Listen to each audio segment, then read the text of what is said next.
Network, I'll touch on some of the aspects of science and information that we focus on that we think is, of pretty direct relevance to the partners here, as well as touch a little bit on tools for accessing information. And right now is a good time for us to touch on this kind of topic, because we've been investing in sort of both new information, but as well as new tools for accessing our information. And some things have been implemented already, other things will be implemented over, let's say, the coming year or so.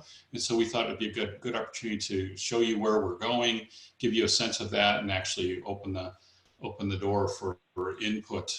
We would very much appreciate people's perspectives about making our information, accessible and usable for what everybody does across this partnership. So just by way of background, just very briefly, NatureServe, we have a long history. We came out of the Nature Conservancy, the science division of the Conservancy, going all the way back to the 1970s, the establishment of natural heritage programs and conservation data centers, mostly focused in the United States, Canada, and then across Latin America. And all of these institutions were, aiming at taking really a data-driven approach to biodiversity conservation. There is sort of, you could say, an overlapping mission set, as well as sort of mode of developing information that is shared across these many institutions. And that we, NatureServe, as we spun out of TNC about 20 years or so ago, has continued to serve a bit of an umbrella function to help connect all these institutions and in these aspects of developing biodiversity data for practical conservation applications. In terms of geography, you could say we have kind of a global footprint, but certainly we have emphasized and have most experience in the Americas, North America, US, Canadian, and Canada. There's actually NatureServe Canada, as well as institutions across Latin America. But we've also been involved in lots of projects and efforts that are extending well beyond the Americas. Some of this has been mapping ecosystems and distributions of species, in Africa or in China, and developing tools for use in measurement and assessment of conservation throughout in portions of Asia, as well as Africa. So when we try to sort of boil it down as what is it that we do from a science standpoint, we're trying to provide some key information on biodiversity and answer these kinds of questions. We'll say, these are the what is it, the where is it, the how's it doing, how's it changing, and what actions will help as it relates to biodiversity. So practically speaking, that means what is the questions? We get involved with maintaining species taxonomies. We have provided really, a lot of leadership globally around how do we characterize ecosystems and classify and describe them. Where is it gets into our traditional basis has been field inventory and documentation of biodiversity on the ground. But then, as things have evolved and tools and technologies have evolved, we use observations to develop spatial models and maps and distributions to help answer those where is it questions. We say, how's it doing? We're thinking about the condition of and health of species and ecosystems, either locally or sort of across their range of distribution. How's it changing is really about how our ecosystems and species changing over time, as well as it's pushed us into thinking about climate change. And we've developed tools and methods and data around quantifying really climate change vulnerability for species and for ecosystems. And it's important, I think, also to understand what we sort of as NatureServe, as most of our network programs do, is when we get to answering that question of, what actions will help, we work through others. We don't tend to be involved with direct, say, land acquisition and or conservation projects on the ground. But what we want to do is make sure the information we develop is suitable for use by others who are going to apply it on the ground. And so we find ourselves engaged in sort of proactive conservation applications like eco-regional assessments or resource management planning, different sorts of conservation planning, or helping measure conservation impact over time. Or sometimes we're engaged in sustainable development. It might be setting up and implementing environmental review or environmental impact analyses, or supporting permitting and regulatory kind of compliance We engage a lot with industry on sort of, say, green certification programs, or with infrastructure in the public sector, thinking about planning for large scale and long range infrastructure kinds of work. So that's the nature of where we tend to work in this space, and how that relates to open standards. You would then tend to say, well, we look at, assessment, planning, implementation, analysis and sharing. Most of what we do intersects with those first two phases of assessment and planning. And in particular, I would tend to focus on, we have a lot of expertise to help thinking about defining your conservation targets at a project level.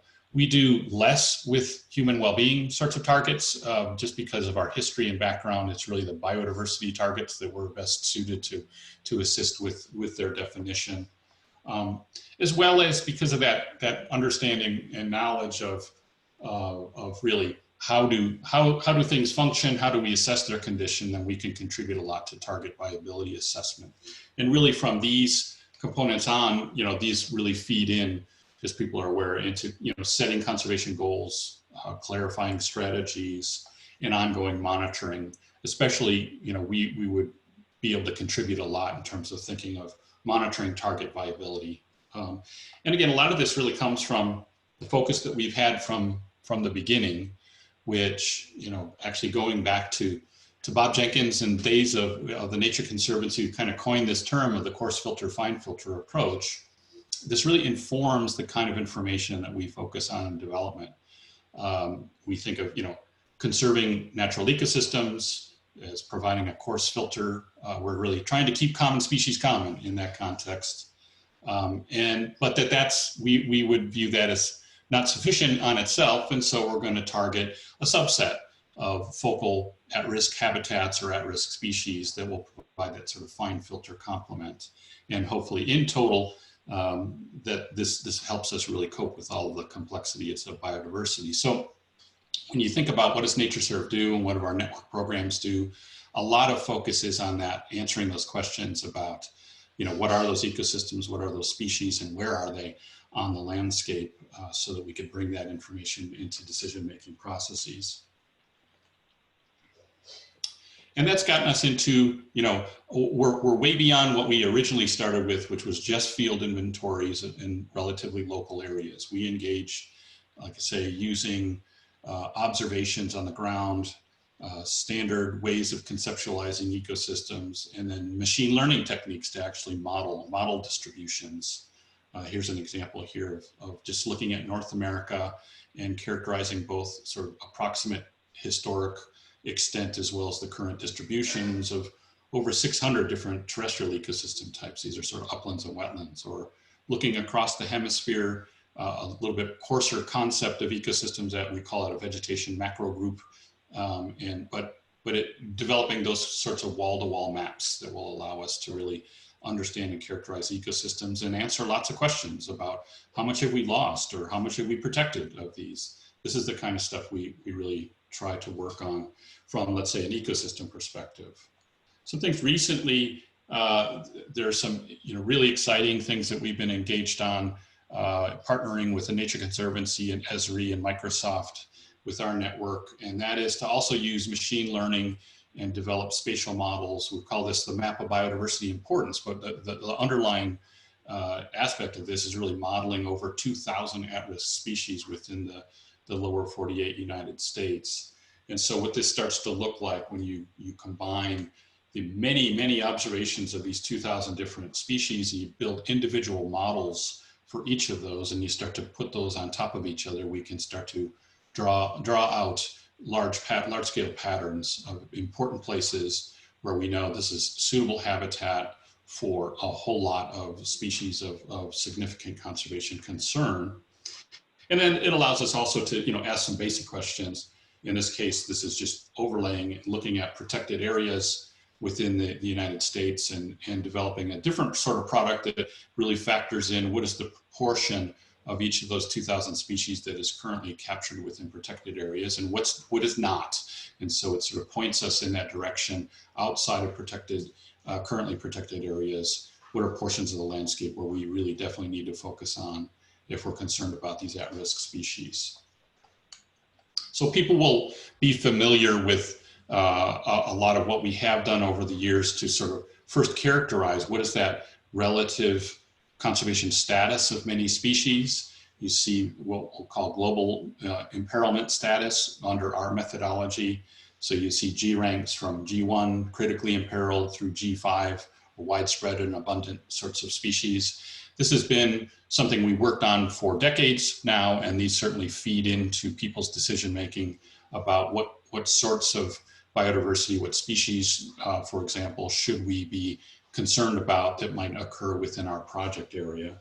And I should also highlight that, because this focus of global ranking is pretty concentrated in North America, and specifically the US and Canada, we've been engaged for a long time with IUCN and red listing, both for threatened species, and then more recently in the last decade, some of us have been more deeply engaged with IUCN on the development of the red list of ecosystems and what that is starting to look like in places like North America.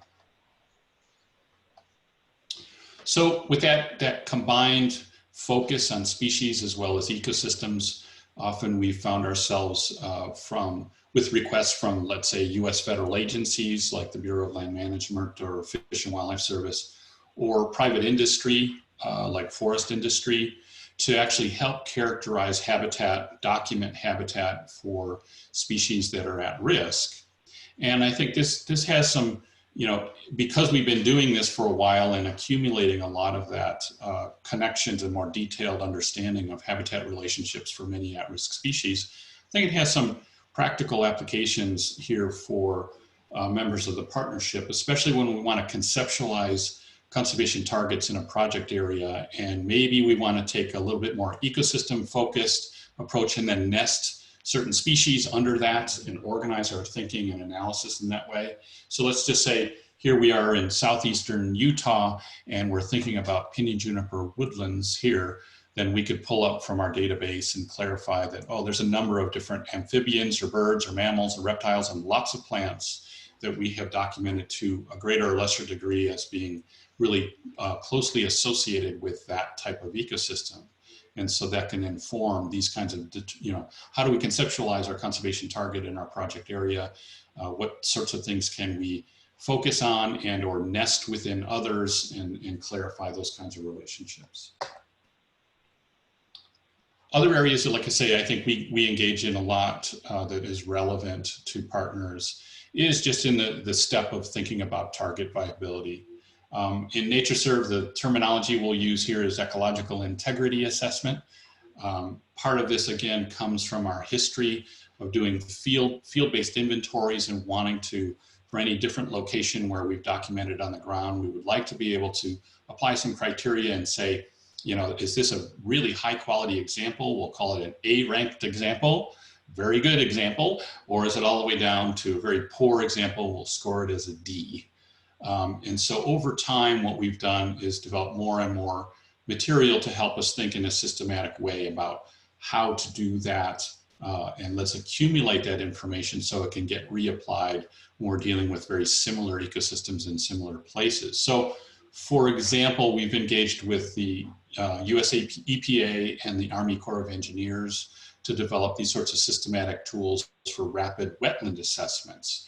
And so how can we clarify where things stand on the ground today, and then these, as we get more and more rigorous with that assessment, we understand truly where we are along this continuum, and we can develop more measurable ways of indicating what our restoration goals and milestones might be, and knowing when we've actually surpassed those. And we've also applied the same basic framework with other federal agencies like the National Park Service in their natural resource condition assessments.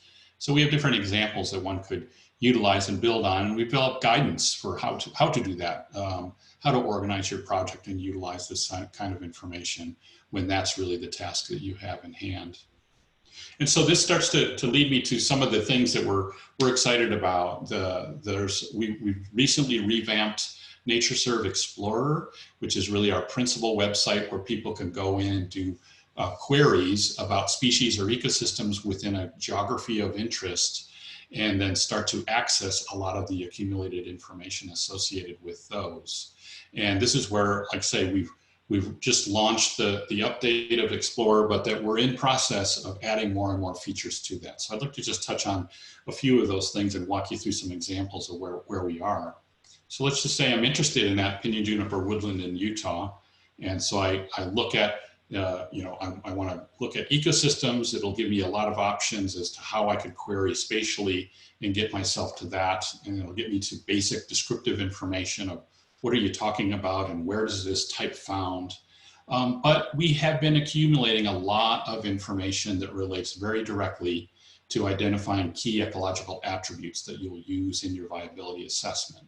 So under this sort of framing of dynamics, there's key processes and interactions that are identified for many of these types here. In this case, let's say there's fire regime is very important to it. There's a lot of the literature review and documentation of that process there. Or thinking about threats and change agents, also relevant to how you think through your key attributes for a given target at your site. So again, a literature review and documentation of this sort of information is found here now and is made available. There's also that habitat relationships for species. Now this is, by no means complete, but it's an accumulating set of information that you're able to query and understand what do we know about habitat relationships between ecosystem types and many species of concern. And I joined the call a little bit late, but I understand there's an awful lot of discussion about climate change vulnerability. And as I alluded to, for some time, we've been developing climate change vulnerability analyses for species. And more recently, in the last 6 or 7 years, we've been developing our methodology and implementing it for ecosystems. And so going back to that pinyon juniper woodland, there's a lot of accumulated now information about our assessments of climate change vulnerability. What are the factors you need to think about? What are likely climate change effects? And actually maps associated with those, depending on where your project is, you might be thinking differently than you are in another part of this distribution as you start to think about adaptation. So we definitely would like to engage with folks to help understand how to utilize this kind of information. And one thing we're aiming for, we're not quite there yet, is really to take that documentation of things that relate to key attributes and indicators and just boil them down into a summary table for each of the ecosystem types. Because there's a lot shared across different ecosystem types, these tables, they're not unique for every single type.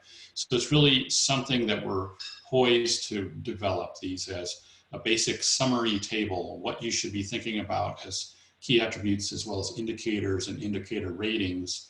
And knowing that people are going to approach this in different ways. Some will have a lot more quantitative data or more qualitative expert knowledge at their particular project, but at least have this as a consolidated way that we've summarized the information that we've accumulated over time and make that easily available for people. So you can imagine a download of this sort of table for use in your project for the major, let's say the major ecosystems that are relevant to your project area.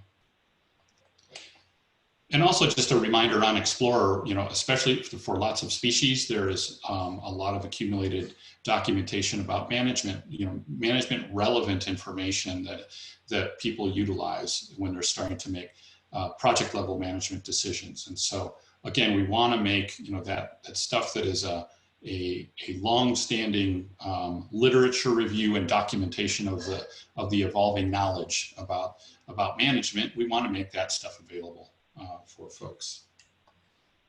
So now I just want to touch on a couple of things that relate to sort of the spatial information and some of the things we're trying to tackle right now because we have for years dealt with spatial information that on the one hand, some of it can be quite sensitive. If it's more precise locality information, let's say for rare species, that's sensitive information. So you can't just simply make this stuff widely available. And so where we're going, and people will see this start to roll out. And again, we're very interested in people's perspectives about their needs over the upcoming year, is you'll see sort of a standard access mode where it's very much like it is now, where we want it's free access, the public can access this.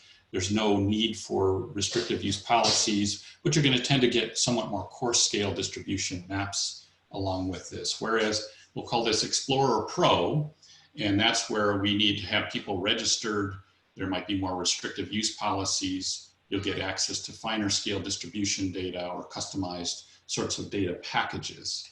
And so that forces us to think through these issues a little bit more about, what do we mean by the more precise and documented information versus more generalized information. So you'll see things along these lines for, let's say, a given species. This is a documented location. It's a precise location based on field observation for the species. There might be historically documented information it's a little bit older. We would tell you that it applies to a broader set of areas. Or likely, that is, it's the result of having done more spatial modeling. We have a high probability that it's there, but it's not the same as that documented field occurrence. Or potential, it's more of a range map. It's really, there's the possibility that is there. So we're thinking through that sort of spatial representation of the distribution of species as well as ecosystems, so that it depends on who you are and how you're going to access the site will give you different levels of access to it. And then similarly, you'll see we'll be using the standard set of hexagon units that will allow for more precise spatial queries. And so starting up at the coarsest here, it turns out it's about 49 square miles, all the way on down to the most precise locality information. And so we'll start to see all of our information organized within this on the website, and it depends on how you access it. It'll determine exactly what's the sort of spatial resolution that you have access to. So you could see things like this where you'll be able to go way beyond the current querying capabilities that might say within, tell me what's within a given state or an ecoregion, and you'll be able to go into an individual 49 square mile hexagon and pop up, have toggled information that lets you decide what it is you want to report on and generate an output of what do we know? What do we know are the species and ecosystems that occur within that geography, all the way on down to more of a subscription access that'll give you really precise location information, as well as a lot of that, input of the content that we have accumulated associated with those. And so what you'll see is that ability to then, for example, upload a polygon that includes your area of interest, and that will be actually querying the set of hexagons, and then that will generate the query of the underlying content from Explorer and give you access to all of that pertains to that particular geography. So with that, I just wanted to close out and see if there were any questions or discussion coming from that. Like I say, we're excited about some of the new pieces of information as well as ways of accessing our information. But this is, it's an ongoing process, but there's a lot of activity right now. So we're very interested in gathering people's perspectives on what do they need and what are the kinds of things they would see as being very useful from NatureServe and our network programs. Thanks.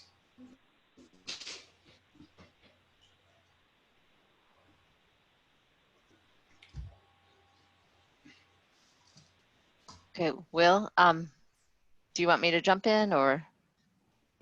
Sorry, I was double muted there. Apologies. Okay. Yeah. Sorry. No, thank you, Pat. Thank you ever so much. And so if you do have any questions, you can put them in the chat. I see one's come up from Musa there, or you can just shout out. So, but maybe we can just start. Musa, do you want to say something, and we could hear you, or I could just read it out. Thanks, Will. Thanks for this presentation, and I think this is great. So I was just wondering, you are really concentrated in the Americas, and probably what are your considerations to expanding to other places that are not well represented by your work? Thank you. Right, and so like I say, as I alluded to, yeah, we do have a lot of history across the Americas, but it has been through mainly through different projects that have taken us outside of the Americas over the last couple of decades.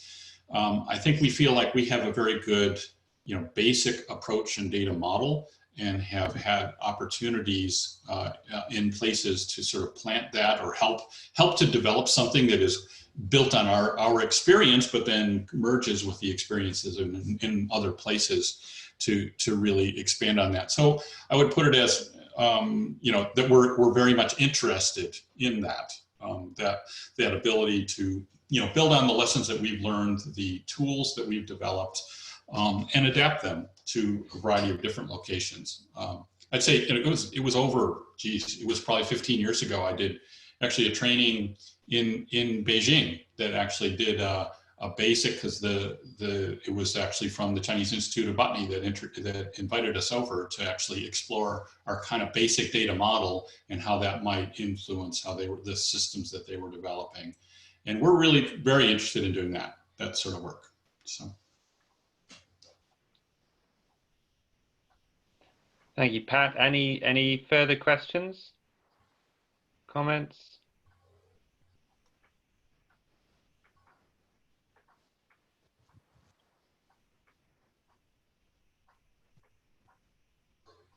Okay, Jamie.